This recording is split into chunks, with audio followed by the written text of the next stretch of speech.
जय हिंद साथियों, स्वागत करता हूं आपके अपने YouTube चैनल जिक्र विजन में। मैं संदीप चौधरी एक बार फिर गौरव ज्ञानधारा वन लाइनर बुक के साथ आपके सामने हाजिर हुआ हूं।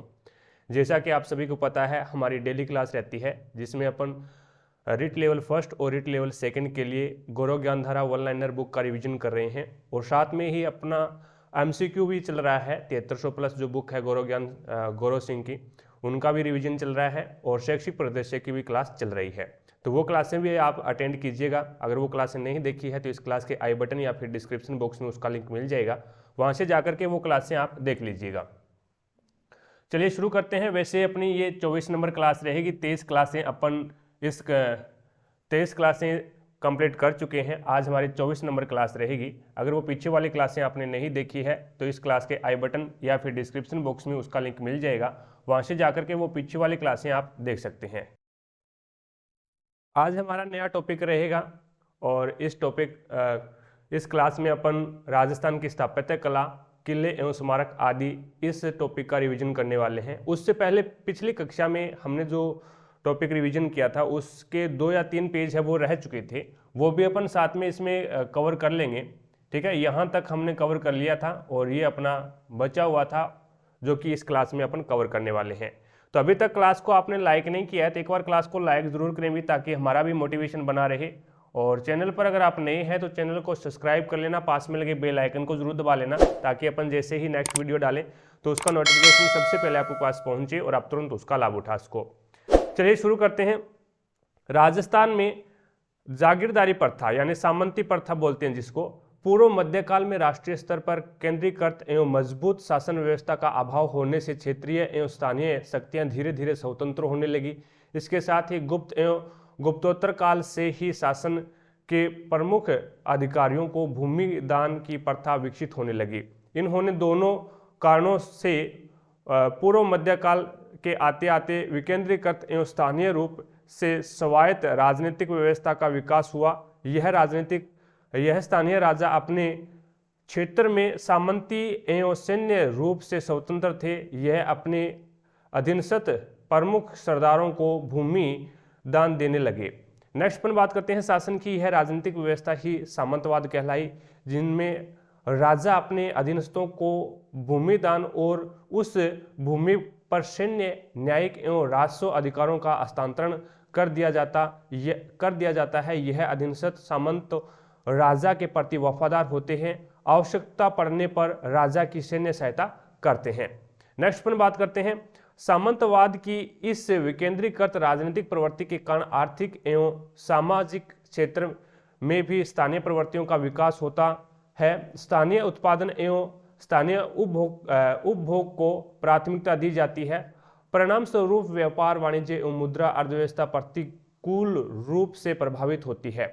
यूरोपीय इतिहासकारों ने राजस्थान की सामंती व्यवस्था में यूरोप सामंतवाद के लक्षणों को देखने का प्रयास किया, परंतु यूरोप एवं राजस्थान के सामंतवाद में तुलना करना उचित नहीं है। यूरोपीय सामंतवाद में सिर्फ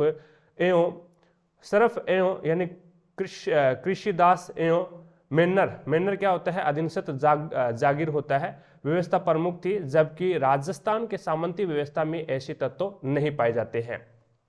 नेक्स्ट पर बात करते हैं आगे। सामंती व्यवस्था पर मुगल प्रभाव क्या था। मुगलों के आगमन और अकबर द्वारा राजपूत राज्यों को अधीन बनाए जाने के पश्चात राजस्थान की सामंती प्रथाओं में प्रमुख परिवर्तन आए। अकबर ने लगभग सभी प्रमुख राजपूत राजाओं को मनसबदारी व्यवस्था के तहत मुगल प्रशासनिक व्यवस्था में समाहित कर लिया।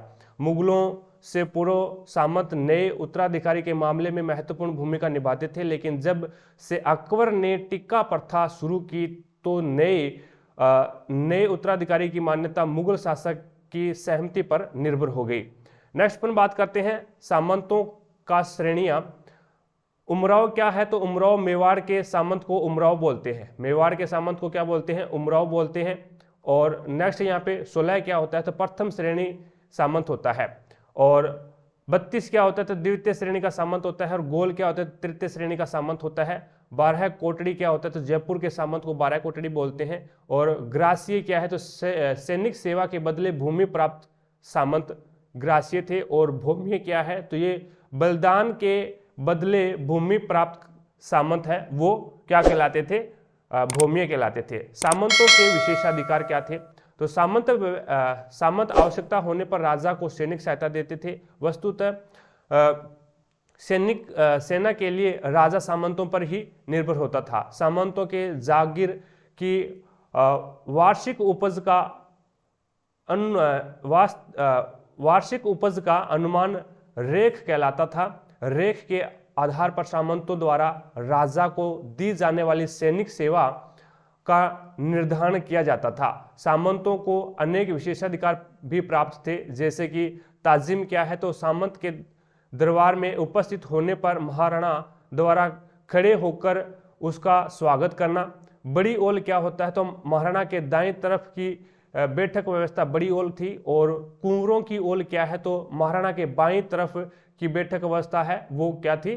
कुंवरों की ओल थी। और रुक्का खास क्या है? तो यह महाराणा द्वारा सामंत को दिया जाने वाला बुलावा पत्र था। शिरोपाव क्या है? तो सामंत को विदाई के समय दिया जाने वाला विशेष वस्त्राभूषण शिरोपाव हो जाएगा। आगे चलते हैं, नेक्स्ट देखिएगा जागीर के प्रकार। तो ग्रासीय क्या है? तो ये सैनिक सेवा के बदले में राजा द्वारा दी गई भूमि के स्वामी जागीरदार ग्रासीय कहलाते हैं। भूमिये सीमा की सुरक्षा अथवा युद्ध में बलिदान देने वाले सामंत को भूमिया कहा जाता था। और भूम जागीर छोटे भूखंड जो पुश्तैनी तौर पर प्रदान किए जाते थे भूम कहलाते थे। इनाम जागीर पंडितों, विद्वानों, पुरोहितों, कवियों आदि को दी जाने वाली भूमि इनाम जागीर कहलाती थी। और शासन क्या है? तो शासन ब्राह्मण अथवा चारणों को दी जाने वाले कर मुक्त अनुदान भूमि को शासन कहा जाता था। पुण्य उद्दक एवं ब्राह्मणों, मंदिरों, पुजारियों तथा महंतों को दी जाने वाली भूमि है वो पुण्य उद्दक एवं भूम जागीर कहलाती थी। नेक्स्ट पर बात करते हैं सामंती प्रथा में राजा एवं सामंत द्वारा विभिन्न प्रकार के शुल्क एवं कर लिए जाते थे। उत्तराधिकारी शुल्क क्या होता था? तो ये देखिए, राजपूत शासकों को मुगलों का संरक्षण प्रदान होने के बाद मुगल शासकों ने सामंतों के उत्तराधिकारी को भी नियंत्रित किया। इसके तहत 9 सामंत और खड़गबंदी यानी तलवार बंधाई का दस्तूर शासक की उपस्थिति में करे, और नए सामंत इसके उपलक्ष्य में हुक्मनामा, कैद खालसा, नगर एवं नजराना पेश करें की प्रथा प्रारंभ की। नजराना ठिकाने का 1/7वां भाग होता था। नेक्स्ट अपन बात करते हैं अन्य शुल्क, जैसे कि चौरी कर है। सामंतों द्वारा लड़की के विवाह पर जनता से चौरी कर लिया जाता था। बराड़ क्या है? तो युद्ध के अवसर पर लिया जाने वाला कर बराड़ होता है। हल बराड़ क्या है? तो यह कर्षिक कर था, हल बराड़। और न्यूनता बराड़ क्या है? तो ये सामंत द्वारा विवाह पर लिया जाने वाला कर था। रेख क्या होता है? तो जागीर की वार्षिक आय का अनुमान रेख कहलाता है। मध्यकालीन राजस्थान की राजनीतिक व्यवस्था में शासन व्यवस्था के संचालन हेतु विभिन्न प्रकार के आदेश जारी किए जाते थे। आज भी अभिलेखागार एवं अन्य संदर्भ ग्रंथों में यह आदेश सुरक्षित है। राजकीय आदेश क्या है? परवाना क्या था? तो परवाना राजकीय आदेश है एक, और यह महाराजा द्वारा अधीनस्थ सामंत को जारी किया जाने वाला आदेश क्या कहलाता था? परवाना कहलाता था। आगे अपन बात करते हैं यहाँ पे फरमान क्या है? फरमान क्या है? तो मुगल बादशाह द्वारा जारी शाही आदेश फरमान कहलाते थे। खरीदता क्या है? तो एक राजा का दूसरे राजा के साथ किया जाने वाला पत्र व्यवहार खरीदता कहलाता है। निशान क्या है? तो बादशाह के परिवार के साथ सदस्य द्वारा मनसबदार को अपनी मोहर के साथ जारी किया जाने वाला आदेश निशान कहलाता था। खतूत या महाराजगान व अहलकारान। खतूत या महाराजगान व अहलकारान क्या था? तो देशी शासकों, मराठों और पिंडारियों, मुगल दरबार व पड़ोसी राज्यों के साथ शासन संबंधी पत्र व्यवहार कहलाता था। और रुक्का क्या था? तो राज्य के अधिकारियों के मध्य होने वाला पत्र व्यवहार रुक्का कहलाता था। वकील रिपोर्ट क्या है? तो मनसबदार एवं जागीरदारों द्वारा मुगल दरबार में नियुक्त किए जाने वाले प्रतिनिधि को वकील कहा जाता था। बात करते हैं राजस्व व्यवस्था क्या है, तो कृषि राज्य अर्थव्यवस्था का मुख्य आधार था। सामंतों द्वारा भूमि पर स्थानीय कृषकों से कृषि करवाई जाती थी। स्वतंत्र कृषि भी होती थी जिनके द्वारा राज्य को राजस्व दिया जाता था। कृषि राजस्व आय का प्रमुख स्रोत था और भूमि का स्वामित्व तो अंतिम रूप से राजा का होता था, परंतु राजस्थान में भूमि का स्वामित्व के विचार से 4 वर्गों में विभाजन किया जा सकता है: खालसा, जागीर, भोम और शासन। खालसा भूमि क्या थी, तो राज्य के सीधे स्वामित्व वाली भूमि खालसा कहलाती थी और खालसा भूमि में लगान निर्धारण करने, वसूली और लगान में छूट करने का कार्य सीधा राज्य के अधिकारियों द्वारा किया जाता था। जागीर भूमि क्या है, तो सामंत के प्रांत को जाने वाली राज्य के प्रांत को जाने वाली सेवाओं के बदले में यह भूमि सामंत व अन्य व्यक्तियों को दी जाती थी। जागीरदार की निसंतान मृत्यु होने पर उसकी जागीर खालसा कर दी जाती थी, जिसे राजगामिता कहा जाता था। आगे अपन बात करते हैं भोम क्या है, तो भोम ऐसी जागीर होती थी जिस पर कोई लगान नहीं लिया जाता, परंतु भूमियों से सरकारी सहायता के रूप में सेवाएं अवश्य ली जाती थी। शासन भूमि क्या है, तो यह धार्मिक दान के रूप में दी जाने वाली भूमि होती थी। उसे न तो अधिकृत किया जाता था और न ही किसी को उसे बेचने का अधिकार था। नेक्स्ट पर बात करते हैं भू राजस्व प्रणाली। मध्यकाल में कृषकों से अधिकाधिक राजस्व प्राप्त करना ही शासन का लक्ष्य था, क्योंकि सामंती प्रणालियों में भू राजस्व के माध्यम से ही सैन्य व्यवस्थाएं संभव हो पाती थी। आगे अपन चलते हैं, नेक्स्ट देखिएगा। भू राजस्व को लगान, भोग, हासिल, भोज आदि कहा जाता था और बंटाई प्रथा या गल्ला बख्शी सर्वाधिक प्रचलित भू राजस्व प्रणाली थी। इसे भोली भी कहा जाता था। इस प्रणाली में राजस्व का निर्धारण 3 तरह से होता था। बंटाई प्रथा क्या है, तो खेत बंटाई, लंक बंटाई और रास बंटाई। इस खेत बंटाई है, इसे फसल तैयार होते ही खेत बांट लिया जाता था। लंक बंटाई, इसमें फसल काटकर खिलहान में लाई जाती थी और रास बंटाई है, वो अनाज तैयार होने के बाद बंटवारा होता था। नेक्स्ट पर बात करते हैं अन्य भू राजस्व प्रणालियां, जैसे कुंत क्या है या फिर कनकुत। कुल उपज के ढेर या खेत पर खड़ी फसल का स्थूल या फिर मोटे अनुमान लगाकर भू राजस्व निर्धारित करना क्या कहलाता था, कुंत कहलाता था। लाटा क्या है, तो जब फसल पककर तैयार हो जाती थी तो खलिहान में साफ कर ली जाती थी, तब राज्य का भाग निर्धारित होता था।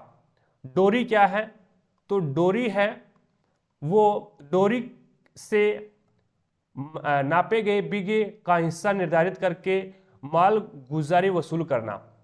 घुघरी क्या है, तो प्रति कुआ अथवा खेत की पैदावार की मात्रा के आधार पर राजस्व वसूल करना। मुकाता क्या है, तो राजा द्वारा एक मुश्त राजस्व निश्चित कर देना, प्रत्येक खेत पर नकदी या अनाज के रूप में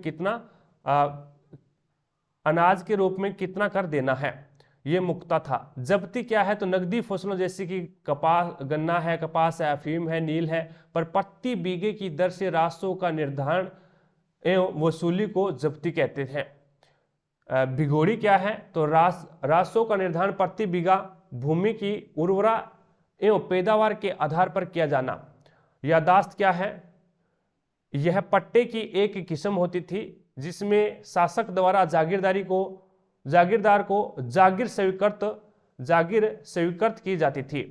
हल प्रणाली क्या है, तो एक हल से जोती गई भूमि पर कर का निर्धारण किया जाता था। आगे अपन बात करते हैं भोज या फिर नकदी क्या है, तो नकदी में राजस्व वसूली की जाती थी और इस पद्धति का पूर्वी राजस्थान में भोज नाम से जाना जाता था। बींत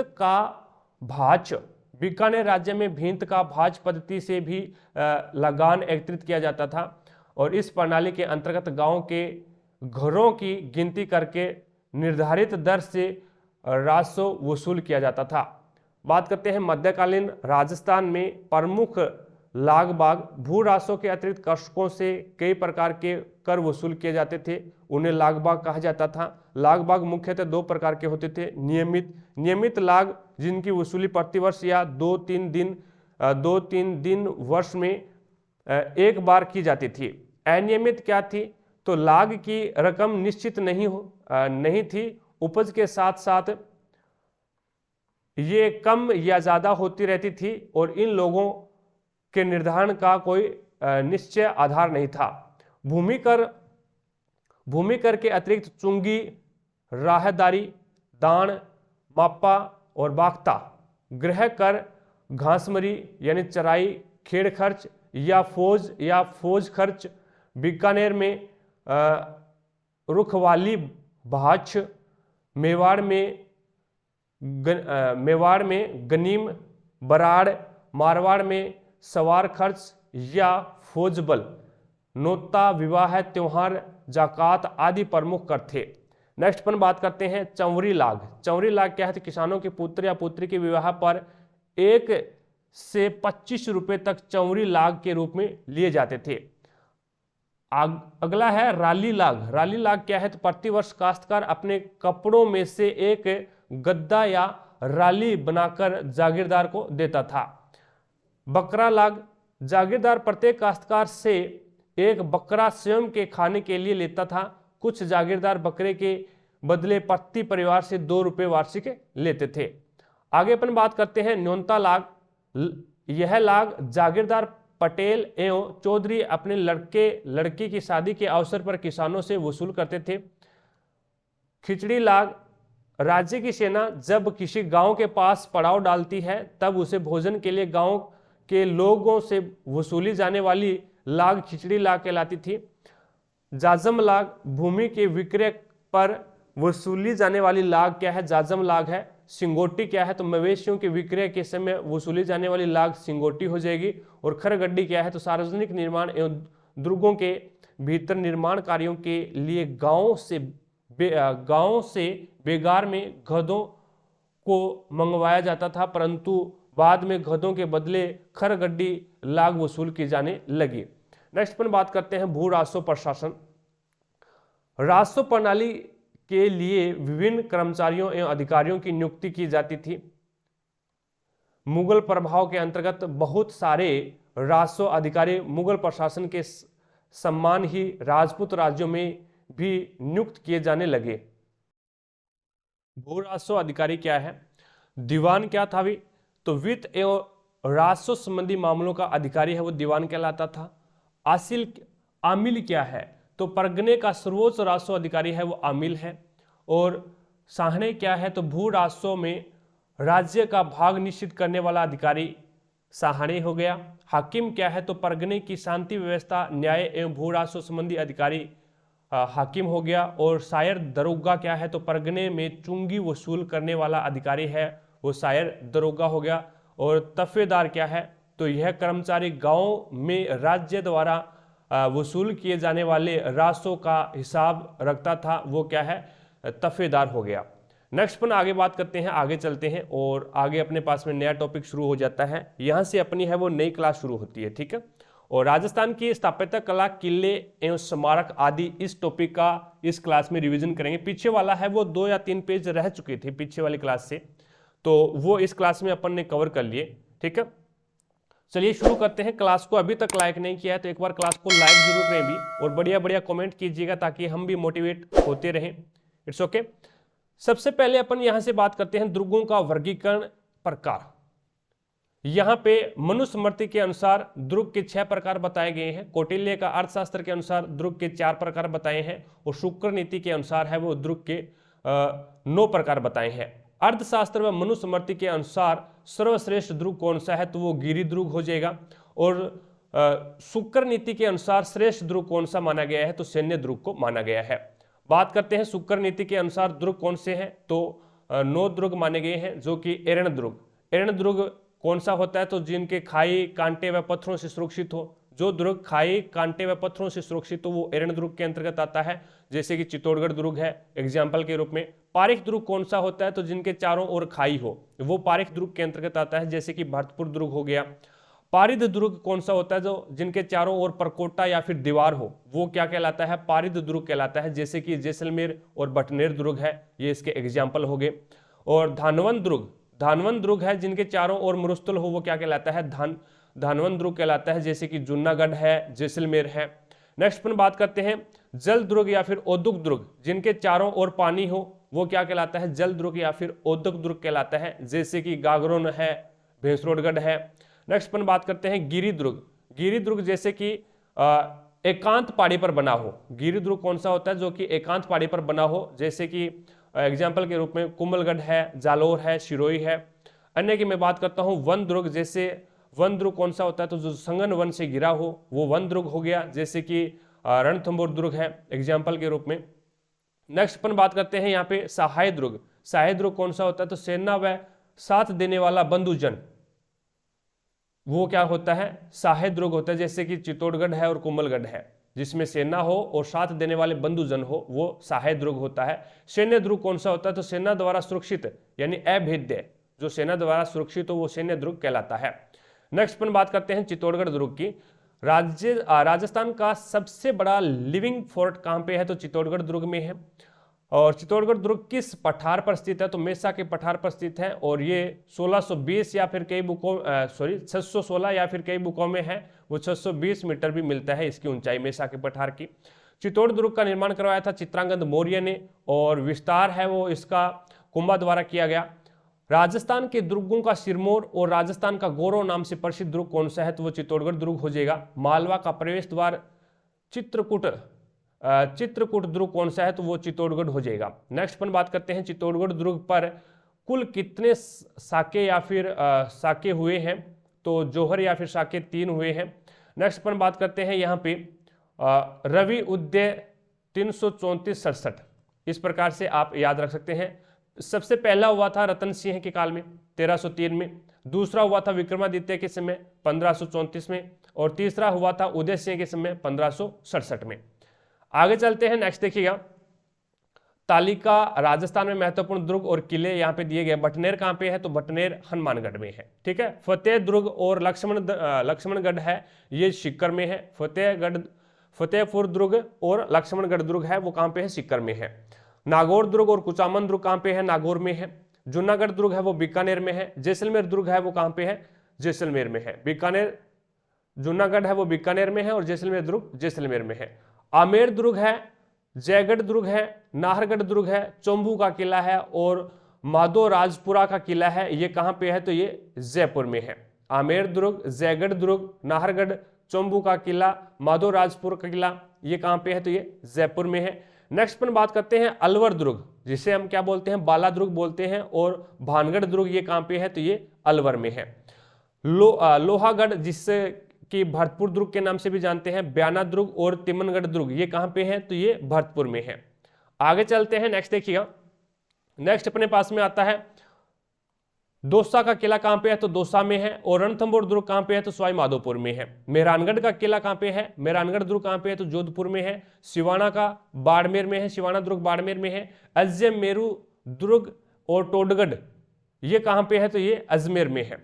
नेक्स्ट पर बात करते हैं जालोर दुर्ग, जालोर में है। और सोजत दुर्ग है वो कहाँ पे है, पाली में है। नेक्स्ट यहाँ पे बात करते हैं शेरगढ़ दुर्ग और साहेबाद दुर्ग ये कहाँ पे है, तो शेरगढ़ शेर 12 है तो 12 में है। शेरगढ़ दुर्ग और साहेबाद दुर्ग है वो 12 में है। नेक्स्ट अपन बात करते हैं बसंतगढ़ दुर्ग कहाँ पे है, तो ये सिरोही में हो जाएगा। आगे चलते हैं, नेक्स्ट देखिएगा। नेक्स्ट अपने पास में आता है बसंतगढ़ दुर्ग और अचलगढ़ दुर्ग दोनों कहाँ पे है, तो ये सिरोही में हो जाएंगे। कुंभलगढ़ दुर्ग है वो राजमंद में है। और चित्तौड़गढ़ दुर्ग और भैंसरोडगढ़ दुर्ग है वो कहाँ पे है, तो चित्तौड़गढ़ में हो जाएगा। नेक्स्ट पर बात करते हैं गागरोन दुर्ग कहाँ पे है, तो झालावाड़ में है। तारागढ़ दुर्ग है वो कहाँ पे है, तो भीलवाड़ा में है। तारागढ़ दुर्ग है वो बूंदी में अभी, तारागढ़ दुर्ग बूंदी में है। नेक्स्ट पर बात करते हैं भीलवाड़ा मांडलगढ़ दुर्ग है वो कहाँ पे है, तो वो भीलवाड़ा में हो जाएगा। आगे चलते हैं। नेक्स्ट अपने पास में आता है चित्तौड़ दुर्ग का नाम खिजराबाद रखा गया था तो अलाउद्दीन खिलजी के द्वारा 1303 में रखा था। चित्तौड़ पर पहला आक्रमण कब हुआ था तो मामू ने किया था जो कि अफगानिस्तान से था। और चित्तौड़ को मौर्य शासक मानमोरी से जीता गया तो ये बप्पा रावल ने जीता था। और चित्तौड़ के पोल या फिर दरवाजों की संख्या कितनी है तो ये 7 हो जाएगा। पहली पांडन पोल हो जाएगा और अंतिम कौन सा है तो राम पोल हो जाएगा। पहला दरवाजा कौन सा है पांडन पोल के नाम से जाना जाता है और अंतिम दरवाजा है वो राम पोल के नाम से जानते हैं। आगे अपन बात करते हैं चित्तौड़ के दूसरे साके के नेतृत्व करता बाघ सिंह का स्मारक कहाँ पे है तो ये पांडन पोल के पास में है। जयमल राठौड़ और कल्ला जी की छत्रियां बनी हुई है तो ये भैरव पोल व हनुमान पोल के बीच में बनी हुई है। चित्तौड़ दुर्ग में विजय स्तंभ महाराणा कुंभा ने किस विजय के उपलक्ष्य में करवाया था तो मांडू या फिर मालवा विजय या फिर मांडू विजय 1437। नेक्स्ट यहाँ पे बात करते हैं विजय स्तंभ के उपनाम क्या क्या है तो यहाँ पे विजय स्तंभ को अपन बोलते हैं भारतीय मूर्तिकला का विश्वकोश। भारतीय मूर्तिकला का विश्वकोश किसने कहा था तो डॉक्टर गोटज ने बोला था। इसे विष्णु ध्वजगढ़ भी बोलते हैं, किसने कहा था उपेंद्र नाथ डे ने कहा था। और रोम के टार्जन के समान इसकी प्रशंसा की है वो फर्ग्यूसन ने कहा है, इसकी तुलना की है वो रोम के टार्जन के समान की है फर्ग्यूसन ने। हिंदू प्रतिमा शास्त्र की अनुपम निधि किसने कहा है तो आरपी व्यास ने बोला है। लोक जीवन का रंगमंच किसने कहा है तो ये गोपीनाथ शर्मा ने कहा है। पौराणिक देवताओं का अमूल्य कोश GH ओझा ने कहा है। संगीत की भव्य चित्रशाला किसने कहा है तो ये सीमा राठौड़ ने कहा है। हिंदू मूर्तिकला का अनमोल खजाना या फिर हिंदू मूर्तिकला का अजायब घर किसे कहा जाता है तो विजय स्तंभ को कहते हैं। नेक्स्ट अपन बात करते हैं विजय स्तंभ की ऊंचाई कितनी है तो विजय स्तंभ की ऊंचाई है वो 120 फीट है। मंजिल कितने हैं 9 मंजिला है। शिल्पी कौन था जेता व जेता के पुत्र नाप्पा पुंजा और पोमा। सीढ़ियां कितनी है तो 157 है। बात करते हैं कीर्ति स्तंभ की। कीर्ति स्तंभ का निर्माण किसने करवाया था तो जीजा शाह ने करवाया था। किसको समर्पित है तो आदिनाथ जी को समर्पित है। ऊंचाई कितनी है 75 फीट है। मंजिल कितनी है 7 और बहुत सी बुकों में 6 भी मिलती है। आपको दोनों में से अगर ये क्वेश्चन आता है भी कीर्ति स्तंभ की मंजिल कितनी है तो या तो 7 मिलेगा ऑप्शन में या फिर 6 मिलेगा। चित्तौड़गढ़ का दूसरा जोहर किसके नेतृत्व में हुआ था तो रानी कर्मावती के नेतृत्व में हुआ था। चित्तौड़गढ़ का तीसरा जोहर किसके नेतृत्व में हुआ था तो फत्ता की रानी फूल कंवर के नेतृत्व में हुआ था। चित्तौड़ दुर्ग में तुलजा भवानी मंदिर बनवाया था तो वो बनवीर ने तुलादान के धन से बनवाया था। नेक्स्ट पर बात करते हैं खातन रानी का महल और लाखोटा की बाड़ी तथा हरामियों का बाड़ा स्थित है तो ये चित्तौड़गढ़ दुर्ग में स्थित है। चित्तौड़ दुर्ग में बने प्रमुख मंदिर कौन से हैं तो मीरा मंदिर, श्रृंगार चंवरी मंदिर, संत बीस देवरी, समिधवेश्वर मंदिर और कालिका मंदिर। श्रृंगार चंवरी मंदिर का निर्माण किसने करवाया था तो बेलका ने करवाया था जो कि कुंभा का कोषाध्यक्ष था। और गुरु रैदास की छतरी कहाँ पे है तो चित्तौड़गढ़ दुर्ग में है। चित्तौड़ दुर्ग का आकार कैसा है तो वहल के आकार का है। और चित्तौड़ का छोटा भाई किस दुर्ग को कहा जाता है तो रणथंभौर को कहते हैं। रणथंभौर दुर्ग का आकार कैसा है तो अंडाकार हो जाएगा। राजपुताना के सभी दुर्ग नंगे हैं परंतु यह बख्तर बंद है तो ये रणथंभौर दुर्ग के लिए किसने कहा था अबुल फजल ने कहा था। रणथंभौर दुर्ग का निर्माण है वो रत्ती देव ने करवाया था। रणथंभौर का वास्तविक नाम क्या है तो रत्तीपुर है, रणतपुर है। रणथंभौर का वास्तविक नाम क्या है रणतपुर हो जाएगा। नेक्स्ट अपन बात करते हैं आगे। नेक्स्ट अपने पास में आता है राजस्थान का एकमात्र दुर्ग जिसमें मंदिर मस्जिद व गिरजाघर एक ही स्थान पर बने हुए हैं तो वो हो जाएगा सुपारी महल जो कि रणथंभौर में है। ऐसे 10 किलों को मैं मुसलमान के मूस के एक बाल के बराबर भी नहीं समझता। रणथंभौर दुर्ग के बारे में जलालुद्दीन खिलजी ने कहा था। रणथंभौर पर आक्रमण करने वाला पहला शासक कौन था तो कुतुबुद्दीन ऐबक था। नौलखा दरवाजा किस दुर्ग की शोभा बढ़ाता है तो रणथंभौर दुर्ग की शोभा बढ़ाता है। आगे चलते हैं। नेक्स्ट यहाँ पे आता है अपने पास नौलखा से जुड़े अन्य महत्वपूर्ण तथ्य। नौलखा झील कहाँ पे है तो बूंदी में है। नौलखा महल उदयपुर में है। नौलखा बुर्ज कहाँ पे है तो ये चित्तौड़गढ़ में है। नौलखा तीर्थ कहाँ पे है तो पाली में है। नौलखा कुंड कहाँ पे है तो ये पाली में है। नौलखा सरोवर कहाँ पे है तो ये बारा में है। नौलखा बावड़ी कहाँ पे है तो नौलखा बावड़ी है वो डूंगरपुर में है, प्रेमल देवी ने बनवाई थी। नौलखा बांध कहाँ पे है तो बूंदी में है। नौलखा दुर्ग कहाँ पे है तो झालरापाटन में है, झालावाड़ में। नौलखा भंडार कहाँ पे है, तो ये चित्तौड़गढ़ में है। नवलखा मंदिर कहाँ पे है, तो पाली में है। नवलखा बाग कहाँ पे है, तो भरतपुर में है। नवलखा झालरा कहाँ पे है, तो जोधपुर में है। नेक्स्ट अपन बात करते हैं रणथंभौर दुर्ग का साखा हमीर देव वर्सेज अलाउद्दीन खिलजी 1301 में हुआ था। रणथंभौर दुर्ग का जौहर हुआ था, वो जौहर रंगा देवी के नेतृत्व में हुआ था, जल जौहर। और रणथंभौर दुर्ग में 32 खंभों की छतरी का निर्माण, यानी जिसे हम न्याय की छतरी बोलते हैं, वो हमीर ने अपने पिता जय सिंह की स्मृति में बनवाई थी। अधूरे सोपन की छतरी स्थित है, तो ये रणथंभौर दुर्ग में स्थित है। और गणेश पोल, हाथी पोल व सूरज पोल के साथ त्रिपोलिया दरवाजा व अंधेरी दरवाजा स्थित है, तो ये रणथंभौर दुर्ग में स्थित है। रणथंभौर दुर्ग में पीर सदरुद्दीन की दरगाह है, जोगी महल, जोरा भोरा महल, पद्मला तालाब, रानी हाड़ी का तालाब आदि स्थित है। नेक्स्ट पर बात करते हैं जैसलमेर दुर्ग। जैसलमेर दुर्ग उत्तर भड़ किवाड़, गोरहरागढ़ और सवर्णगिरी, सोनारगढ़ आदि नामों से प्रसिद्ध है, तो जैसलमेर दुर्ग को जाना जाता है। उत्तर भड़ किवाड़ भटनेर दुर्ग के लिए भी कहा गया है। जैसलमेर दुर्ग का निर्माण शुरू करवाया था, तो ये महारावल जैसल ने करवाया था 12 जुलाई 1155 में। जैसलमेर दुर्ग के निर्माण को पूरा करवाया था, तो वो शालीवान सेकंड ने करवाया था 1187 में। और राजस्थान का वह दुर्ग जो पीले पत्थरों से बिना चूने के प्रयोग से बना है, तो वो सोनारगढ़ हो जाएगा। जैसलमेर दुर्ग का दोहरा परकोटा क्या कहलाता है, कमरकोट कहलाता है। जैसलमेर किस पहाड़ी पर बना हुआ है, तो ये त्रिकुट पहाड़ी या फिर गोरहरा पहाड़ी पे बना हुआ है। त्रिकुट पहाड़ी या फिर गोरहरा पहाड़ी पे बना हुआ है। एक त्रिकुट पर्वत भी है जो कि कहाँ पे है, करौली में है, जिसपे केला देवी का मंदिर बना हुआ है। राजस्थान का दूसरा सबसे बड़ा लिविंग फोर्ट कौन सा है, तो वो जैसलमेर हो जाएगा। और सबसे बड़ा कौन सा है, तो वो चित्तौड़गढ़ हो जाएगा। जैसलमेर दुर्ग का आकार कैसा है, तो अंगड़ाई लेते सिंह के समान है। और किसके अनुसार जैसलमेर दुर्ग एक ऐसा दुर्ग है जहां पहुंचने के लिए पत्थर की टांगे चाहिए, तो ये अबुल फजल के अनुसार है। बोला गया है कि घोड़ा कीजिए काठ का पग कीजिए पाषाण, घोड़ा कीजिए काठ का पग कीजिए पाषाण, अख्तर कीजिए लोहे का तब पूंचे जैसाण। आगे चलते हैं। नेक्स्ट यहाँ पे दूर से देखने पर ऐसा लगता है जैसे यह दुर्ग रेत के समंदर में लंगर लिए जहाज के समान खड़ा है, तो वो जैसलमेर दुर्ग के लिए बोला गया है। जैसलमेर दुर्ग पर बनी फिल्म सोनार किला के निर्देशक कौन थे, तो सत्यजीत रे थे। और राजस्थान में सर्वाधिक 99 बुर्ज बने हुए हैं, तो वो जैसलमेर दुर्ग में बने हुए हैं। सोनारगढ़ में बने जैसल कुएं का निर्माण माना जाता है, तो वो श्री कृष्ण के सुदर्शन चक्र से माना जाता है। सोनारगढ़ में प्राचीनतम जैन पांडुलिपियों के लेखक थे, तो वो जिनभद्र सूरी हो जाएंगे। जैसलमेर में कितने साके हुए हैं, तो ये 2.5 साके हुए हैं।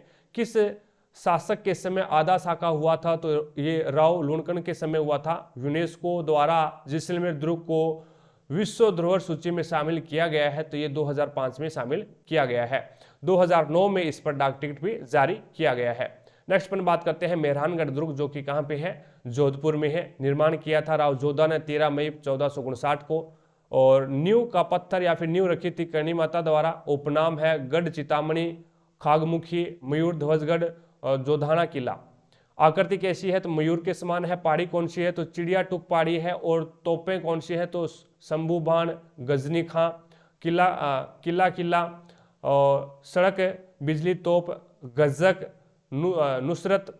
और यहाँ पे अगली तोप है बगज वाहन तोप, घुड़धनी, बिच्छू बाण, गुबार तोप, जमजमा और मीरबख्श, रहस्य कला आदि है, वो इसमें तोपें थी। किसने कहा इस दुर्ग का निर्माण देवताओं, परियों और फरिश्तों द्वारा करवाया गया है, तो ये रुडयार्ड किपलिंग के द्वारा बोला गया था। मेहरानगढ़ दुर्ग की नींव में किसकी बलि दी गई थी, तो ये राजिया की बलि दी गई थी। मेहरानगढ़ दुर्ग में स्थित मामा भांजा की छतरी से संबंधित मामा भांजा नामक योद्धा थे, तो ये धन्ना व भिया थे। नेक्स्ट, मेहरानगढ़ में बनी मुख्य पोलें यानी दरवाजे लोहा पोल, जय पोल, फतेह पोल, अमृत पोल, खाड़ी पोल, भैरव पोल, ध्रुव पोल आदि थे। आगे अपन बात करते हैं मेहरानगढ़ की तलहटी में राजस्थान का ताजमहल के नाम से प्रसिद्ध जसवंत थड़ा इमारत किसने बनवाई थी, तो ये सरदार सिंह ने बनवाई थी। सरदार सिंह ने 1906 में बनवाई थी। अफगान शासक जिसने मेहरानगढ़ पर अधिकार किया था, तो वो शेरशाह सूरी हो जाएगा। शेरशाह सूरी का मालदेव के साथ गिरी सुमेल का युद्ध हुआ था। भूरे खां की मजार किस दुर्ग में है, तो ये जोधपुर में मेहरानगढ़ दुर्ग में है। जोधपुर के राजाओं का राज तिलक होता था तो ये श्रृंगार चौकी पर होता था। जोधपुर दुर्ग के प्रमुख महल एवं निर्माणकर्ता, मोती महल का निर्माण है वो महाराजा सूरसिंह ने करवाया था। तलहटी महल का निर्माण है वो महाराजा सूरसिंह ने करवाया था। फूल महल का निर्माण है वो महाराजा अभय सिंह ने करवाया था। और फतेह महल का निर्माण है वो महाराजा अजीत सिंह ने करवाया था। पुस्तक प्रकाश महल का निर्माण है वो मान सिंह ने करवाया था। 30 सितंबर 2008 को चामुंडा माता मंदिर में हुई भगदड़ की जांच हेतु आयोग कौन सा है, तो जसराज चोपड़ा आयोग। नेक्स्ट पर बात करते हैं, जोधपुर दुर्ग में आनंद धनजी व मुरली मनोहर मंदिर का निर्माण किसने करवाया था, तो वो अभय सिंह ने करवाया था। आगे चलते हैं, नेक्स्ट देखिएगा। साथ साथ में क्लास को लाइक करते रहें भी, जिसने भी क्लास को लाइक नहीं किया है तो एक बार क्लास को लाइक जरूर करें ताकि हमारा भी मोटिवेशन बना रहे। चैनल पर नए हैं तो चैनल को सब्सक्राइब कर लेना, पास में लगे बेल आइकन को जरूर दबा लेना ताकि अपन जैसे ही नेक्स्ट वीडियो लेके आए तो उसका नोटिफिकेशन सबसे पहले आपके पास पहुंचे और आप तुरंत उसका लाभ उठा सको। ज़्यादा से ज़्यादा क्लासों को शेयर किया करें भी अपने सभी दोस्तों के साथ में, अपने सभी व्हाट्सएप ग्रुप के साथ में, ताकि सभी दोस्तों को क्लास का लाभ मिल सके। नेक्स्ट क्वेश्चन देखो भी, मेहरानगढ़ दुर्ग को 8वें आश्चर्य की संज्ञा किसने दी थी, तो ये कैनेडी ने दी थी। और मेहरानगढ़ में जलापूर्ति हेतु तालाब बनाया है तो पद्म सागर और रानीसर। कुंभलगढ़ दुर्ग कहाँ पे है, तो ये राजसमंद में है। निर्माण करवाया था मौर्य सम्राट अशोक पुत्र संप्रति द्वारा। और पुनर्निर्माण है वो इसका कुंभा के द्वारा करवाया गया था। शिल्पकार कौन है, तो शिल्पी मंडन था। उपनाम है मच्छेंद्रपुर, मेवाड़ की शरणस्थली, मेवाड़ की संकटकालीन राजधानी और मत्स्येंद्र दुर्ग, कुंभलमेर आदि कुंभलगढ़ दुर्ग के उपनाम हो जाएंगे। ऊंचाई समुद्र तल से कितनी है, तो 3568 फीट हो जाएगी। मेवाड़ की तीसरी आंख कटारगढ़ दुर्ग को कहते हैं, कटार के सामने है। और भारत की महान दीवार के नाम से प्रसिद्ध है तो कुंभलगढ़ की प्राचीर। इसकी दीवार है वो 36 किलोमीटर लंबी है और 7 मीटर चौड़ी है। आगे चलते हैं, नेक्स्ट देखिएगा। कुंभलगढ़ दुर्ग की एस्ट्रुकन दुर्ग से तुलना है, एस्ट्रस्कन दुर्ग से तुलना किसने की है, तो वो कर्नल जेम्स टोड ने की है। उड़ना राजकुमार पृथ्वीराज की 12 खंभीय छतरी का वास्तुकार कौन था, तो धनप पान्ना था। महाराणा प्रताप का जन्म है वो बादल महल कटारगढ़ में हुआ था। और यह दुर्ग इतनी बुलंदी पर बना है कि नीचे से ऊपर की ओर देखने पर सिर की पगड़ी गिर जाती है। कुंभलगढ़ दुर्ग के बारे में किसने कहा था, तो अबुल फजल ने कहा था। आगे चलते हैं, मेवाड़ के पितृहंता के नाम से कुख्यात उदय सिंह प्रथम यानी उद्दा ने कुंभा की हत्या कहाँ की, तो ये मामदेव कुंड के समीप कुंभ स्वामी मंदिर में की थी। झाली रानी का मालिया, टुटिया का होड़ा तथा टीडाबारी किस दुर्ग में है, तो ये कुंभलगढ़ दुर्ग में है।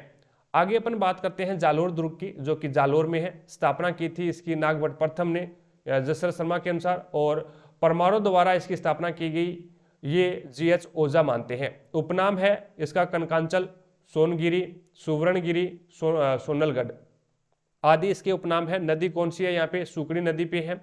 और जालंधर नाथ की तपोस्थली होने के कारण जालोर दुर्ग कहलाया।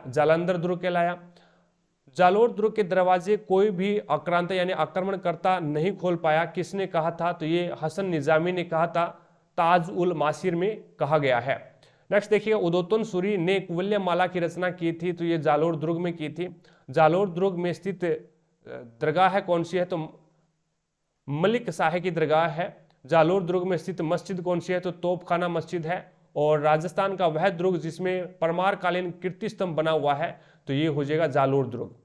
नेक्स्ट पर बात करते हैं गागरोन दुर्ग, जो कि कहाँ पे है, झालावाड़ में है। निर्माण इसका डोड ने करवाया था, परमार था कि गागरोन दुर्ग का निर्माण है ये डोड ने करवाया था, या फिर राजपूतों द्वारा, डोड राजपूत, या फिर जो कि डोड क्या था भी एक परमार था। नेक्स्ट पर बात करते हैं उपनाम इसका क्या है, तो गरगराटपुर, डोडगढ़, धुल्लरगढ़ और मुस्तफाबाद इसका उपनाम है। नदियां आहू और काली सिंध के संगम पे बना हुआ है। पहाड़ी कौन सी है, तो मुकुंदरा की पहाड़ियां हैं।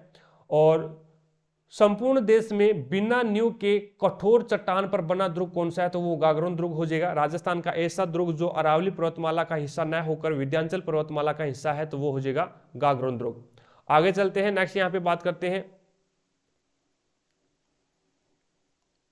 नेक्स्ट देखिएगा, गागरोन दुर्ग का सर्वाधिक शासन रहा था तो वो खिंची राजपूतों का रहा था। गागरोन दुर्ग में रचित दो प्रमुख ग्रंथ अचलदास खिंचीरी वचनिका और वेली किशन रुक्मणी, ये दो ग्रंथ लिखे हुए हैं। वेली किशन रुक्मणी की रचना पृथ्वीराज राठौड़ ने की और जिसे दुर्सा आडा ने पंचम वेद और 19वें पुराण की संज्ञा दी है। नेक्स्ट पर बात करते हैं यहाँ पे गागरोन दुर्ग को खिंची राजवंश के संस्थापक देवन सिंह ने किससे जीता था तो ये बिजल देव से जीता था। खुरासान के प्रसिद्ध संत शेख हमीदुद्दीन चिश्ती की दरगाह का निर्माण किस मुगल शासक ने गागरोन दुर्ग में करवाया था तो वो औरंगजेब ने करवाया था। इसे मीठे शाह की दरगाह के नाम से भी जाना जाता है। पौराणिक मान्यताओं के अनुसार भगवान श्री कृष्ण के पुरोहित ने गागरोन दुर्ग का निर्माण करवाया था तो ये पुरोहित गर्गाचारी था भी, पुरोहित गर्गाचारी। नेक्स्ट देखो भी पौराणिक मान्यताओं में विद्यमान पत्थरों की वर्षा करने वाला विशाल यंत्र कौन सा है तो डेकुली यंत्र हो जाएगा। गागरोन दुर्ग के पीछे स्थित वह पहाड़ी जहां से धक्का देकर राजनीतिक कैदियों को मृत्युदंड दिया जाता था तो वो गिद्धकराई था, गिद्धकराई। गागरोन दुर्ग में बुलंद दरवाजे का निर्माण करवाया था तो वो औरंगजेब ने करवाया था। छिप्पा समाज के आराध्य देव संत पीपा की छतरी कहाँ पे है तो गागरोन दुर्ग में है। गागरोन दुर्ग में प्रसिद्ध मधुसूदन मंदिर बनवाया था तो वो राव दुर्जन साल ने बनवाया था। झाला जालिम सिंह द्वारा बनाए गए गागरोन दुर्ग का परकोटा क्या कहलाता है तो जालिम कोट कहलाता है। मांडू के सुल्तान मोहम्मद खिलजी द्वारा गागरोन को जीतकर क्या नाम रखा गया तो मुस्तफाबाद रखा गया। और अकबर ने गागरोन दुर्ग में भेंट स्वरूप किसे जागीर के रूप में दे दिया तो वो पृथ्वीराज राठौड़ जो कि बीकानेर का था। इसी दुर्ग में अकबर की मुलाकात अबुल फजल के भाई फैजी से हुई थी। जहांगीर ने इस दुर्ग को भेंट स्वरूप किसे दिया था तो ये बूंदी के राव रतन सिंह हाड़ा को दिया था। आगे बात करते हैं अजमेरू दुर्ग जो कि तारागढ़ के नाम से जाना जाता है, कहाँ पे है अजमेर में है। निर्माण करवाया था अजय राज ने 1113 में। उपनाम है राजस्थान का हृदय, राजस्थान का अरमान, राजस्थान का नाका और गठबिटली पूर्व का जिब्राल्टर, ये बिशप हेबर ने कहा था। दूसरा जिब्राल्टर ये विलियम बेटिक ने कहा था 1832 में। और पहाड़ी कौन सी पहाड़ी है तो बिटली पहाड़ी पर बना हुआ है। नेक्स्ट पर बात करते हैं किस शासक की रानी के नाम पर इसका नाम तारागढ़ पड़ा तो ये पृथ्वीराज सिसोदिया, जो कि पृथ्वीराज सिसोदिया कौन है सांगा का भाई है, ये राणा सांगा का भाई, ठीक है। पृथ्वीराज सिसोदिया की रानी के नाम पर इसका नाम तारागढ़ पड़ा। मालदेव की रानी उमादे ने अपना पूरा जीवन रूठी रानी के रूप में कहाँ व्यतीत किया था तो ये तारागढ़ दुर्ग में व्यतीत किया था, ठीक है। हम हाथ में शराब की बोतल लिए बैठे हैं, वो समझते हैं कि हम पिए बैठे हैं, वो छोड़कर चले गए हमें उम्र भर के लिए, हम आज भी उनकी तस्वीर अपने पास लिए बैठे हैं, ये कहा था मालदेव ने। आगे देखिएगा तारागढ़ दुर्ग में जलापूर्ति हेतु रहट की व्यवस्था करवाई गई तो ये मालदेव ने करवाई थी। तारागढ़ के प्रथम गवर्नर मियर सैयद हुसैन खिसबार की दरगाह है जानी जाती है तो ये मीरान शाह की दरगाह के नाम से जानी जाती है। नेक्स्ट देखो भी संपूर्ण भारत में एकमात्र घोड़े की मजार कहां पे है तो ये तारागढ़ में है। यह घोड़ा मीरान शाह का ही था। नेक्स्ट पर बात करते हैं वह मुगल शहजादा जिसने तारागढ़ में शरण ली थी तो दारा सिकोह हो जाएगा। जहां यहां जलापूर्ति हेतु बने जलाशय का नाम क्या है तो चश्मा ए नूर। इसकी प्राचीन में 14 बुर्ज हैं जिसमें घूंघट, गुगड़ी, फूट, बांद्रा, इमली, खिड़की और फतेह बुर्ज क्या है प्रसिद्ध है। क्वेश्चन इस प्रकार से आएगा घूंघट, गुगड़ी, बांद्रा क्या है तो ये बुर्ज है, ठीक है। आगे चलते हैं। नेक्स्ट देखो भी जयगढ़ दुर्ग आता है जो कि जयपुर में है। निर्माण करवाया था राजा मान सिंह ने, प्रारंभ करवाया था पूर्ण मिर्जा राजा जयसिंह ने करवाया था और वर्तमान स्वरूप दिया था सवाई जयसिंह ने। उपनाम क्या है चिलह का टीला, संकट मोचन दुर्ग। जयगढ़ में स्थित एशिया की सबसे बड़ी तोप है जयबान तोप और इसकी मारक क्षमता है वो 22 मील है भी। एकमात्र परीक्षण में गोला चाकसू में जाकर गिरा जहां पे गोरीलाव तालाब बन गया है, ठीक है। परीक्षण कर रहे थे तो उस समय है वो इस जयबान तोप से गोला है वो चाकसू में जाकर के गिरा था और वहां पे गोरीलाव तालाब बन गया था, वहां पे तालाब बना था और इसीलिए उसको नाम क्या है गोरीलाव दे दिया। जयगढ़ में मौजूद अन्य तोपें कौन सी है तो रणचड़ी, भैरवी, कड़क और बिजली। नेक्स्ट देखो अभी, जयगढ़ के भीतर बने लघु दुर्ग को जाना जाता है तो विजयगढ़ी नाम से जाना जाता है। राजपुताना के समस्त बुर्जों में सबसे बड़ा बुर्ज कौन सा है, तो दिया बुर्ज हो जाएगा, जो कि जयगढ़ में है। दिया बुर्ज में मंजिलों की संख्या कितनी है, तो 7 मंजिलें हैं। जयगढ़ में बने दीवान ए आम का दूसरा नाम क्या है, तो ये सुबट निवास हो जाएगा। और जयगढ़ में बने दीवान ए खास का दूसरा नाम क्या है, तो ये खिलबत निवास हो जाएगा। जयगढ़ दुर्ग में खजाने की खोज हेतु खुदवाई करवाई थी, तो ये इंदिरा गांधी ने करवाई थी। नेक्स्ट देखिएगा, यहाँ पे थोड़ा सा आप ध्यान में रखना भी, देखिए जयगढ़ में बने दीवान ए आम का दूसरा नाम है सुबट निवास, और दीवान ए खास का दूसरा नाम क्या है, तो खिलबत निवास हो जाएगा। ठीक है, आगे चलते हैं। नेक्स्ट अपने पास में आता है आमेर दुर्ग, जो कि जयपुर में है। निर्माण करवाया था इसका भारमल ने, निर्माण शुरू करवाया था भारमल ने। उपनाम है आमेर, अंबिकापुर, अंबावती। निर्माण पूर्ण करवाया था मान सिंह ने। आमेर दुर्ग में जयसिंह द्वारा निर्मित दिलराम केसरी किस झील के समीप है, तो ये मावठा झील के समीप है। नेक्स्ट पर बात करते हैं यहाँ पे, शीश महल व सुहाग मंदिर किस दुर्ग की शोभा बढ़ाते हैं, तो ये आमेर दुर्ग की शोभा बढ़ाते हैं। आमेर के शासकों का राज तिलक होता था तो कदमी महल में होता था।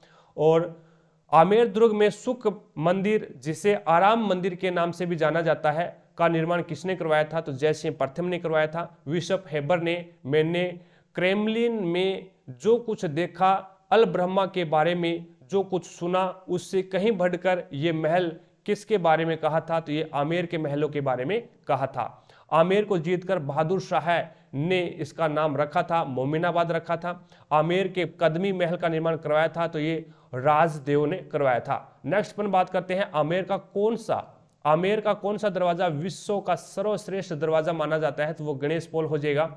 सुहाग मंदिर का आकार कैसा है, तो आयताकार हो जाएगा। आमेर दुर्ग का दर्पण धाम कौन सा है, तो दीवान ए खास, जिसे हम क्या बोलते हैं, शीश महल बोलते हैं। दीवान ए खास, शीश महल। दुर्गों से संबंधित अन्य महत्वपूर्ण तथ्यों के बारे में पढ़ते हैं। वह दुर्ग जिनकी स्थापना पृथ्वीराज चौहान के सेनापति केमास ने की थी, तो नागौर दुर्ग हो जाएगा। तबकात ए नासिर के अनुसार नागौर दुर्ग का निर्माण करवाया था, तो मोहम्मद गजनवी के पोते बहराम शाह के सेनापति बहालिम ने करवाया था। 1570 में नागौर दरबार के समय नागौर में शुक्र तालाब बनवाया था, तो ये अकबर ने बनवाया था। आगे चलते हैं। नेक्स्ट देखिएगा, सिवाना किला किस पहाड़ी पर है, तो सिवाना किला है वो हल्देश्वर पहाड़ी पर है भी। ठीक है, हल्देश्वर पहाड़ी पर है। और हल्देश्वर में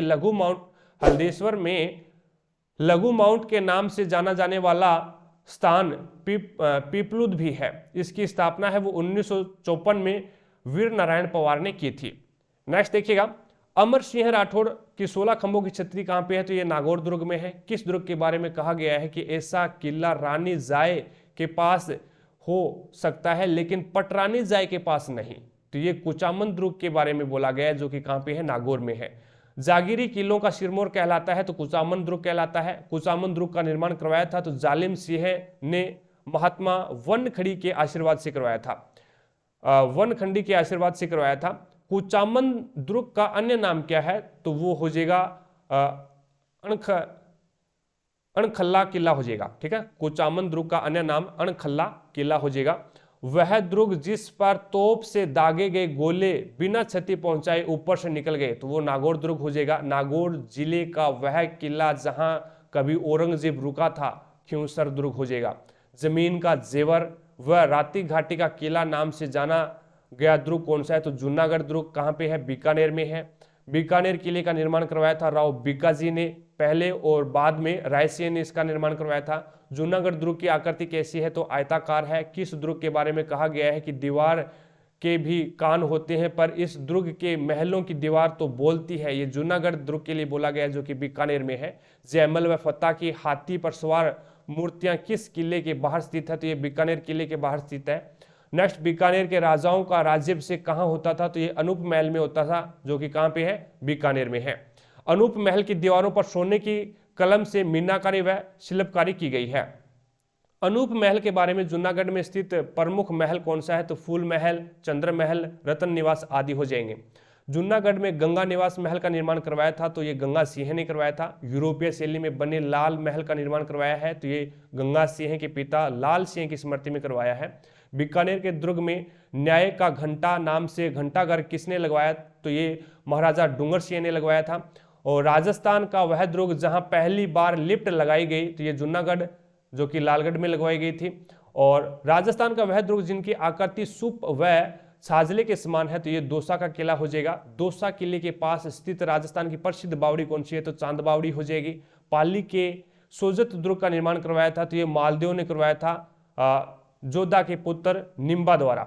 मालदेव या फिर जोधा के पुत्र निम्बा द्वारा है वो पाली के सोजत दुर्ग का निर्माण करवाया था। नेक्स्ट देखिएगा, राजस्थान का वह दुर्ग जिनका निर्माण स्वाई जयसिंह ने मराठों से सुरक्षा की दृष्टि से करवाया था, तो वो नारगढ़ हो जाएगा। और नारगढ़ दुर्ग का आकार है वो श्री कृष्ण के मुकुट के समान है। नारगढ़ दुर्ग के अन्य नाम क्या है, तो सुदर्शनगढ़ हो जाएगा, सुलक्षणगढ़ हो जाएगा, जयपुर ध्वजगढ़ हो जाएगा। नेक्स्ट पर बात करते हैं, नारगढ़ का नाम किसके नाम पर पड़ा था, तो नारसिंह भूमिया के नाम पर रखा गया। नारगढ़ दुर्ग में एक जैसे 9 महलों का निर्माण करवाया था, तो माधो सिंह सेकंड ने करवाया था। माधो सिंह द्वारा निर्मित महलों की शैली कौन सी है, तो विक्टोरिया शैली हो जाएगी। नारगढ़ की तलहटी में बनी जयपुर के कछुआ शासकों की छतरी को जाना जाता है, तो वो गेटोर की छतरियों के नाम से जानते हैं। आगे चलते हैं, नेक्स्ट देखिएगा। नेक्स्ट अपने पास में आता है, जगत सिंह की प्रेयसी रस कपूर को कैद रखा गया था, तो वो नाहरगढ़ में रखा गया था। नेक्स्ट, उदयपुर के मुकुटमणि के नाम से प्रसिद्ध दुर्ग कौन सा है, तो वो सज्जनगढ़ हो जाएगा। मानसून महल के नाम से जानते हैं, तो वो सज्जनगढ़ को जानते हैं। सज्जनगढ़ का निर्माण करवाया था, तो ये महाराणा सज्जन सिंह ने बांसदरा पहाड़ी पर करवाया था। राजस्थान का एकमात्र दुर्ग जिसका निर्माण व्यापारियों द्वारा करवाया गया, तो वो हो जाएगा भैंसरोडगढ़। नेक्स्ट पर बात करते हैं, भैंसरोडगढ़ का निर्माण करवाया था, तो ये भैंसा व रोड़ा चारण द्वारा करवाया गया था। भैंसा शाह व रोड़ा चारण द्वारा भैंसरोडगढ़ दुर्ग का निर्माण करवाया था। नेक्स्ट पर बात करते हैं, भैंसरोडगढ़ दुर्ग है वो किन नदियों के संगम पे बना हुआ है, तो चंबल व बामनी नदी के संगम पे बना हुआ है। राजस्थान का वेलोर नाम से प्रसिद्ध है, तो ये भैंसरोडगढ़ दुर्ग हो जाएगा। साहेबाद दुर्ग 12 का निर्माण करवाया था, ये किसने करवाया था, तो मुकुटमणि देव ने करवाया था। साहेबाद दुर्ग का अन्य नाम क्या है, तो सलीमाबाद हो जाएगा। और 19 फुट लंबी नवल बाण तोप किस दुर्ग में है, तो ये साहेबाद 12 में हो जाएगी। और चंबुहागढ़, रघुनाथगढ़ व धराधारगढ़ नाम से चंबू किले का निर्माण किसने करवाया था, तो ये कर्ण सिंह ने करवाया था। कर्नल टोड के अनुसार संपूर्ण भारत में आगरा के किले के अतिरिक्त अन्य किले का परकोटा इतना बड़ा नहीं है जितना इस दुर्ग का है। ये किसने कहा था, तो ये कोटा किले के बारे में कहा गया है, कोटा किले के लिए कहा गया है। नेक्स्ट पर बात करते हैं, कोटा दुर्ग में बनी हवेलियों के बारे में किसने कहा, यहाँ के भित्ति चित्र एशिया में अपना सानी नहीं रखते, तो ये कला समीक्षण कारल खंडेलवाड़ ने कहा था कोटा किले के लिए, ठीक है, कोटा दुर्ग के लिए। शेरगढ़ किला धौलपुर का निर्माण करवाया था, तो ये राव मालदेव ने करवाया था। शेरगढ़ किले का नाम किसके नाम पर पड़ा था, तो ये शेरशाह सूरी के नाम पर, जिन्होंने जीर्णोद्वार करवाया था। राजपुतानी का एकमात्र किला जो 3 राज्यों की सीमा पर स्थित है, तो ये शेरगढ़ किला हो जाएगा, जो कि धौलपुर वाला है। शेरगढ़ में स्थित विश्व प्रसिद्ध तोप कौन सी है, तो हुनहुंकार तोप हो जाएगी। चूरू किले का निर्माण करवाया था, तो ठाकुर खुशहाल सिंह ने करवाया था। और राजस्थान का वह किला जिसमें बारूद खत्म होने पर चांदी की गोले दागे गए, तो चूरू किला हो जाएगा, जो कि शिव सिंह के समय ये चांदी के गोले दागे गए थे। नेक्स्ट पर बात करते हैं, ग्वालियर दुर्ग की कुंजी किसे कहते हैं, तो मंडरायल दुर्ग को कहा जाता है। और मंडरायल किले कहाँ पे है, मंडरायल किला है वो करौली में है, का निर्माण किसने करवाया था, तो ब्रिज बहादुर ने करवाया था। नेक्स्ट पर बात करते हैं, मर्दान शाह की मस्जिद कहाँ पे है, तो ये मंडरायल दुर्ग करौली में है। और दक्कन की चाबी कहलाता है, तो ये भूमगढ़ अमीरगढ़ दुर्ग टोंक में, भूमगढ़ या फिर अमीरगढ़ दुर्ग टोंक को दक्कन की चाबी कहा जाता है। नेक्स्ट देखिएगा, आगे अपन बात करते हैं, प्रसिद्ध तेली का महल किस दुर्ग में स्थित है, तो प्रसिद्ध तेलिन का महल है वो फतेहपुर दुर्ग सीकर में है। राज्य में सबसे बड़ी जामा मस्जिद या फिर जाम मस्जिद किस दुर्ग में बनी है, राज्य की सबसे बड़ी जाम मस्जिद है वो किस दुर्ग में बनी है, तो वो शाहबाद दुर्ग में बनी है, जो कि 12 में है। नेक्स्ट अपने पास में आता है, शारदा तोप राजस्थान के किस दुर्ग में स्थित है, तो ये खंडार दुर्ग सवाईमाधोपुर में स्थित है। राजपुताने में सर्वाधिक दुर्ग कहाँ है, तो ये जयपुर में है। पंचमहल नाम से विख्यात दुर्ग कौन सा है, तो निमराना किला हो जाएगा। और केहरीगढ़ जो कि कहाँ पे है, अजमेर में है, केहरीगढ़ किले का आंतरिक भाग कहलाता है। तो जीव रखा या फिर जीव रखा महल कहाँ पे है, जीव रखा महल बूंदी में है। और केहरीगढ़ किले का आंतरिक भाग क्या कहलाता है, तो जीव रखा कहलाता है। और जीव रखा महल कहाँ पे है, तो ये बूंदी में है। ठीक है, नेक्स्ट देखिएगा, परवन व काली खोया नदियों के संगम पर स्थित दुर्ग कौन सा है, तो मनोहर थाना किला हो जाएगा जो कि झालावाड़ में है। राजस्थान का वह दुर्ग जिसका निर्माण कभी पूर्ण नहीं हो पाया, आज भी अधूरा है, तो ये नौलखा किला हो जाएगा जो कि झालावाड़ में है। कर्नल जेम्स टोड द्वारा निर्मित दुर्ग कौन सा है, तो टोडगढ़ हो जाएगा जो कि अजमेर में है। भरतपुर में लोहागढ़ दुर्ग का निर्माण करवाया था 1733 में सूरजमल जाट ने। नेक्स्ट पर बात करते हैं आगे, अगला है अपने पास में लोहागढ़ के अष्टधातु के दरवाजे। लोहागढ़ में अष्टधातु के दरवाजे लाया, तो जवाहर सिंह लाया था 1765 में दिल्ली विजय के बाद में। लोहागढ़ पर 1805 में 5 बार असफल आक्रमण किए थे, तो अंग्रेज जनरल लेक ने किए थे। किशोरी महल, जवार बुर्ज, कोठी खास और वजीर की कोठी, दादी माँ का महल आदि इसी में है। नेक्स्ट पर बात करते हैं, मूर्ति तस्करों के लिए प्रसिद्ध दुर्ग कौन सा है, तो तिम्मनगढ़ हो जाएगा जो कि करौली में है। जयपुर के राजा सवाई माधो सिंह द्वारा मराठों पर विजय के उपलक्ष्य में बनाया गया दुर्ग कौन सा है, तो ये हो जाएगा माधो राजपुरा का किला। ननंद भोजाई का कुआं किस दुर्ग में है, तो ये त्रिभुवनगढ़ भरतपुर में है। और ओखा रानी का महल और सावन भादो झील कहाँ पे है, तो ये अचलगढ़ में है जो कि शिरोई में है। नेक्स्ट अपन बात करते हैं, कपूर सागर सरोवर कहाँ पे है, तो ये शिरोई में है। राजस्थान का वह दुर्ग जिसके बारे में कहा गया है कि यह दुर्ग मानव निर्मित नहीं बल्कि भूत प्रेतों द्वारा बनाया गया है, तो ये तारागढ़ दुर्ग के लिए कहा गया है, जिसका निर्माण है वो बरसिए ने करवाया था। नेक्स्ट आगे चलते हैं, गर्भ गुंजन तोप किस दुर्ग की शोभा बढ़ाती है, तो तारागढ़ जो कि बूंदी वाली दुर्ग की शोभा बढ़ाती है। तारागढ़ एक बूंदी में भी है और एक अजमेर में भी है। तिलसमी किले के नाम से प्रसिद्ध दुर्ग कौन सा है, तो तारागढ़ बूंदी वाला। लाखा को संतुष्ट करने के लिए किस दुर्ग का नकली मिट्टी का प्रतिरूप बनाया गया, तो ये बूंदी के किले का प्रतिरूप बनाया गया था। ध्रुव टिल्ला व लखा बुर्ज दुर्ग है, तो ये डींग दुर्ग है जो कि भरतपुर में है। डींग के किले का निर्माण करवाया था, तो ये बदन सिंह ने 1730 में करवाया था। बयाना दुर्ग के उपनाम क्या है, तो बाणपुर, सोनितपुर, विजयगढ़ और सुल्तानकोट हो जाएगा। राजस्थान का प्रथम विजय स्तंभ यानी समुद्रगुप्त द्वारा निर्मित स्थित है, तो ये बयाना में है। बयाना दुर्ग में उस्मा मंदिर का निर्माण करवाया था, तो ये रानी चित्रलेखा ने करवाया था। बयाना दुर्ग में उस्मा मस्जिद का निर्माण करवाया था, तो ये इल्तुतमिश ने करवाया था। और अकबर का किला यानी शस्त्रागार या मेगनीज का किला व अकबर का दौलत खाना नाम से प्रसिद्ध दुर्ग कहलाता है, तो वो अजमेर हो जाएगा। स्वतंत्रता सेनानी गोपाल सिंह खरवा व विजय सिंह पथिक को किस दुर्ग में नजरबंद रखा गया था, तो ये टोडगढ़ में नजरबंद रखा गया था। नेक्स्ट अपन बात करते हैं, अवनी डूंगर व भेरू दरवाजे हैं, तो ये जयगढ़ दुर्ग में है। बटनेर दुर्ग का निर्माण करवाया था, तो ये भूपत भाटी ने 3री शताब्दी में करवाया था। बटनेर दुर्ग का शिल्पी था, तो ये केकेया हो जाएगा, केकेया। और राजस्थान का सबसे ज्यादा विदेशी आक्रमण झेलने वाला किला कौन सा है, तो ये भटनेर हो जाएगा। राजस्थान का एकमात्र दुर्ग जहां हिंदुओं के साथ मुस्लिम महिलाओं ने भी जोहर किया, तो ये भटनेर हो जाएगा, जिसे उत्तरी सीमा का प्रहरी बोलते हैं। तैमूर लंग ने भटनेर पर आक्रमण किया था 1398 में। बनास, मेणाल व बेड़ज के संगम पर स्थित दुर्ग कौन सा है, तो मांडलगढ़ दुर्ग हो जाएगा। और मेवाड़ का प्रवेश द्वार कहलाता है, तो ये मांडलगढ़ कहलाता है। राजस्थान का एकमात्र दुर्ग जो निर्माण से लेकर अभी तक अपने मूल स्वरूप में खड़ा है, तो वो बनेड़ा किला हो जाएगा जो कि भीलवाड़ा में है। अमीर खां पिंडारी ने अंग्रेजों से बचने हेतु अपने बेगमों सहित किस दुर्ग में शरण ली थी, तो ये शेरगढ़ दुर्ग में शरण ली थी जो कि बारां में है और ये परवन नदी के किनारे है। 2 विशाल अलपंख एवं पंख युक्त हाथियों की मूर्तियां कहां पे है, 2 विशाल अलल पंख एवं पंख युक्त हाथियों की मूर्तियां कहां पे है, तो ये साहेबाद दुर्ग में है जो कि कहां पे है, बारां में है। आगे चलते हैं, नेक्स्ट देखिएगा। नेक्स्ट अपने पास में आता है तालिका, जो कि राजस्थान में दुर्ग और किलों के उपनाम है। राजस्थान का गौरव किसे कहते हैं, तो चित्तौड़गढ़ के किले को चित्तौड़गढ़ दुर्ग को कहते हैं जो कि चित्तौड़गढ़ में है।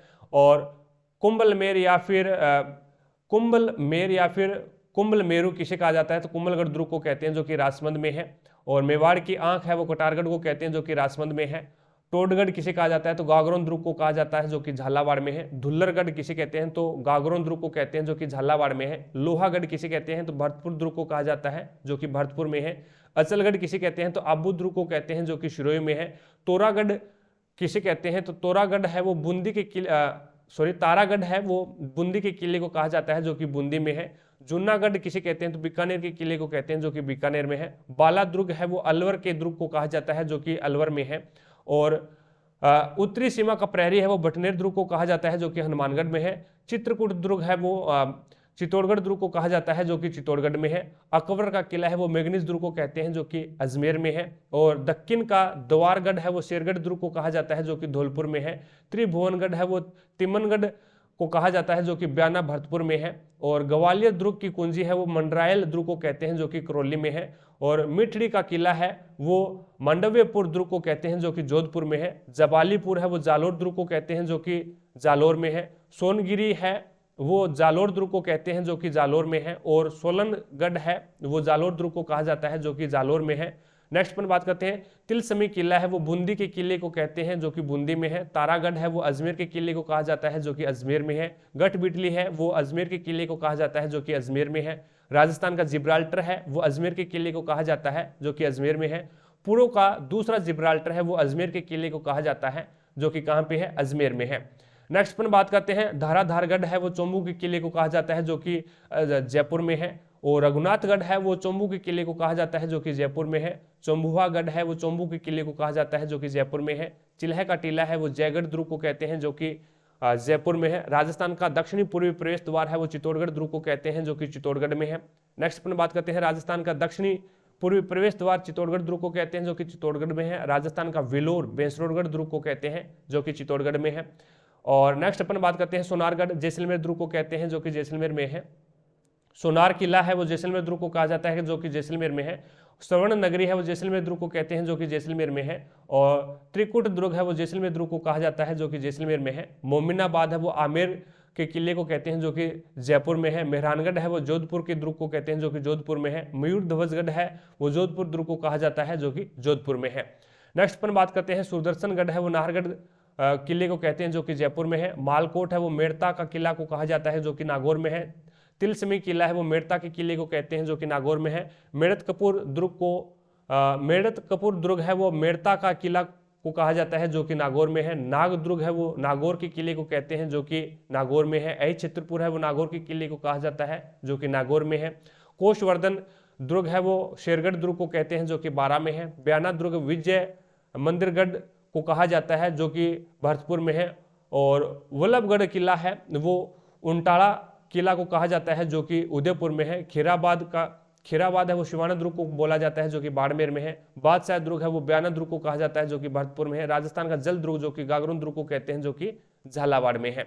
नेक्स्ट पर बात करते हैं तालिका राजस्थान में दुर्गों की निर्माता की। चित्तौड़गढ़ दुर्ग का निर्माता है वो चित्रांगद मौर्य है। जालोर दुर्ग का निर्माण है वो परमार शासक ने करवाया था। अचलगढ़ दुर्ग का निर्माण है वो महाराणा कुंभा ने करवाया था। भरतपुर दुर्ग का निर्माण है वो राजा सूरजमल ने करवाया था। जोधपुर दुर्ग का निर्माण है वो राव जोधा ने करवाया था। जैसलमेर दुर्ग का निर्माण है वो महारावल जैसलदेव ने करवाया था। और कुंभलगढ़ दुर्ग का निर्माण महाराणा कुंभा ने करवाया था। नागौर का किले का निर्माण पृथ्वीराज चौहान ने करवाया था। डिंग का किला निर्माण है वो राजा बदन सिंह ने करवाया था। बीकानेर किले का निर्माण है वो राजा राय सिंह ने करवाया था। बूंदी के किले का निर्माण है वो बरसिंह ने करवाया था। आमेर के किले का निर्माण है वो राजा धोला राय जी ने करवाया था। और अजयमेरु दुर्ग का निर्माण है वो अजयपाल चौहान ने करवाया था। आगे चलते हैं। नेक्स्ट देखिएगा महल एवं स्मारक नया टॉपिक आ जाता है और नया टॉपिक है वो अपन नेक्स्ट क्लास में करने वाले हैं। आई होप आज जितना हमने कवर किया है सारा का सारा आपको समझ में आ गया होगा। अगर अब भी कोई डाउट है तो मुझे कमेंट सेक्शन में कमेंट जरूर करें, आपके डाउट को क्लियर किया जाएगा।